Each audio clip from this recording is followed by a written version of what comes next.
আপনারা দেখেছেন এতদিন পর্যন্ত বিরোধী যে সমস্ত দল বেসিক্যালি বিজেপি, সেই বিজেপির উপর যখনই সহযোগিতার হাত বিজেপি বাড়িয়ে দিতে চায় তাদেরকে মিথ্যা কেস এবং তাদের উপর অত্যাচার করা হয়। এই জায়গা থেকে আজকেও বেলগাছিয়ায় যখন শুভেন্দু অধিকারী বহস হয়, ওখানকার সাধারণ মানুষদের কাছে তাদের বিভিন্ন রকম দান সামগ্রী নিয়ে যাচ্ছিলেন বা তাদের সেই ব্যবস্থা করার পরিকল্পনা যাচ্ছিলেন। পুলিশ সেখানে নিজ দায়িত্বে থেকে এই মমতা পুলিশ তারা শুভেন্দু অধিকারীর উপর আক্রমণ করে, যেখানে বিরোধী দলনেতা রক্তাক্ত হয়। তিনি হিন্দুত্বের উপর আঘাত করেছিলেন এবং এই হিন্দুত্ব আগামী দিন এমনভাবে জেগে উঠেছে, এই হিন্দুত্ব জেগে ওঠার ফলে মমতা ব্যানার্জির গতি টালমাটাল অবস্থা রয়েছে।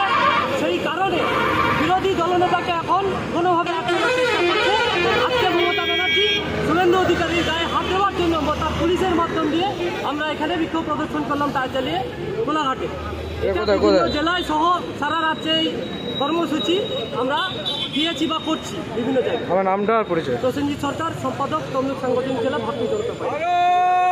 আজকে আপনারা কিছুক্ষণ আগে দেখেছেন মমতা পুলিশ তথা জেহাদি পুলিশ গোলাম মুর্তাজা বলে একজন যেভাবে মাননীয় বিরোধী দল নেতার গায়ে আঁচড় কেটেছেন, তার তীব্র প্রতিবাদ জানিয়ে আমরা শুধু কোলাঘাটের জাতীয় সড়ক নয়, সারা পশ্চিমবাংলায় আপনারা বারে বারে দেখেছেন সনাতনের সেবকের উপরে যেভাবে একদিকে তৃণমূলের জেহাদি বাহিনী, অন্যদিকে এই পুলিশ পরিকল্পিতভাবে যেভাবে আক্রমণ চালাচ্ছে, তার তীব্র ধিক্কার জানিয়ে, তার তীব্র নিন্দা জানিয়ে আজকে আমরা এই মমতা পুলিশ বাহিনীর ওপরে অনাস্থা প্রকাশ করে আমরা এই অবরোধে সামিল হয়েছি।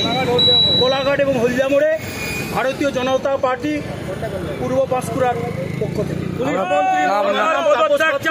তমলুক সাংগঠনিক জেলার সম্পাদক। বরদাস্ত করবো না। আমাদের দলনেতা শুভেন্দু অধিকারী তার গায়ে হাত দিয়া আমরা এটা কখনো বিরোধী দলনেতার উপরে যেভাবে আক্রমণ করা হয়েছে এবং প্রত্যেক দিন আজকে সনাতনের সেবক তিনি যেখানেই হিন্দুত্বের প্রোগ্রাম করতে যান সেখানে অপদার্থ পুলিশ তাকে পারমিশন দেয় না। শুধু আমাদের পূর্ব মেদিনীপুর জেলায় ৭৭ বার মাননীয় উচ্চ আদালতে দ্বারস্থ হয়ে শুভেন্দু অধিকারী এবং ভারতীয় জনতা পার্টিকে প্রোগ্রাম করতে হয়। এই অপদার্থ পুলিশ মন্ত্রীর পদত্যাগের দাবি করছি। আমাদের সনাতনের সেবক মাননীয় শুভেন্দু অধিকারী মহাশয়ের উপরে যেভাবে জেহাদি পুলিশের আক্রমণ হয়েছে আমরা তার ধিক্কার জানাই এবং প্রতিবাদ জানাই এবং পুলিশ মন্ত্রী মমতা ব্যানার্জির অবিলম্বে পদত্যাগ চাই। পুলিশ তুমি